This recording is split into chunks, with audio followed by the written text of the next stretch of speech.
واللہ ما طلعت شمس ولا غربت الا وانت فی قلبی.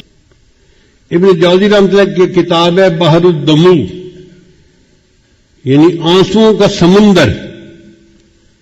اس میں انہوں نے یہ واقعہ لکھا ہے کہ بنی اسرائیل کی ایک عورت تھی جو حسن و جمال میں اپنی مثال آپ تھی، اور وہ بدکار تھی. گھر کا دروازہ کھلا رکھتی تھی اور بن سنور کر چارپائی کے اوپر بیٹھ جاتی تو اس کے دروازے کے سامنے سے گزرنے والے نوجوان جب اس پر نظر پڑتی تو وہ بہک جاتے تھے. وہ ان سے کچھ رقم لیتی تھی اور ان کو گناہ کا موقع دے دیتی تھی. ایک مرتبہ ایک نوجوان بڑا نیک تھا، وہ ادھر سے گزرا، قدرتاً اس کی بھی نظر اس طرف اٹھ گئی تو اس نے دیکھا کہ اتنی خوبصورت عورت، اس کو بھی شیطان نے بہکایا. تو اس نے اس گھر کے جو کام کرنے والی تھی اس سے پوچھا کہ تیری مال کا مرد کو قریب کیسے آنے دیتی ہے؟ اس نے کہا جناب 1000 دینار لیتی ہے اور پھر اس کو اپنے ساتھ وقت گزارنے کا موقع دیتی ہے. اب یہ نوجوان واپس تو گھر آ گیا، مگر سوچتا رہا کہ میں 1000 دینار اکٹھا کروں پھر مجھے اس عورت کے ساتھ وقت گزارنے کا موقع مل جائے گا. اس نے محنت کی، مزدوری کی، 1000 دینار اس نے جمع کر لیے. ایک دن یہ اس عورت کے پاس گیا اور 1000 دینار اس نے دے دیے. عورت نے کہا کہ ٹھیک ہے اب تم آؤ اور میرے ساتھ چارپائی پہ بیٹھ سکتے ہو. یہ جب اس کے ساتھ چارپائی پر بیٹھا نا تو اس کے دل پہ اللہ کا خوف غالب آ گیا کہ اب تک میں نے جو عبادت کی ہے کہیں اللہ تعالیٰ اس عبادت کو ٹھکرا نہ دے کہ تو بالآخر گناہ کا ارتکاب کر بیٹھا. اب عورت انتظار میں تھی کہ میں نے جب اسے بلا لیا ہے تو یہ اب اپنی خواہش پوری کرے گا، مگر وہ بندہ تو بہت ہی خاموش چپ بت بن کے بیٹھا ہوا ہے.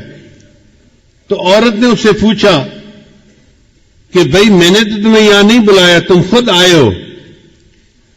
اس نے کہا میں اپنے نفس کی خواہش کی وجہ سے آ تو گیا تھا، لیکن جب میں یہاں چارپائی پر آ کر بیٹھا ہوں نا تو میرے اوپر اللہ کا خوف غالب آ گیا اور میں نے ارادہ ترک کر دیا، میں تیرے ساتھ گناہ نہیں کروں گا.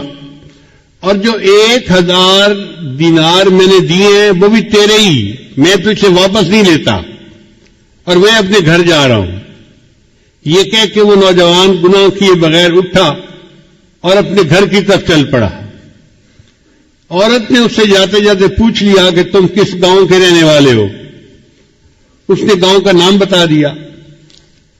چند دن گزرے تو اس عورت کے دل میں خیال آیا کہ یہ ایسا نوجوان ہے جس نے پہلے کبھی گناہ نہیں کیا، پہلا گناہ کرنا تھا اور اس پر اتنا خوف غالب آ گیا، اور میں تو روز گناہ کرتی ہوں اور میں توبہ نہیں کرتی، تو مجھے بھی اللہ سے ڈرنا چاہیے. چنانچہ اس نے نیت کر لی کہ میں بھی آج کے بعد یہ بدکاری والے گناہ کو چھوڑ دیتی ہوں. چند دن گزرے تو اس کا بھی زندگی گزارنا مشکل بن گیا.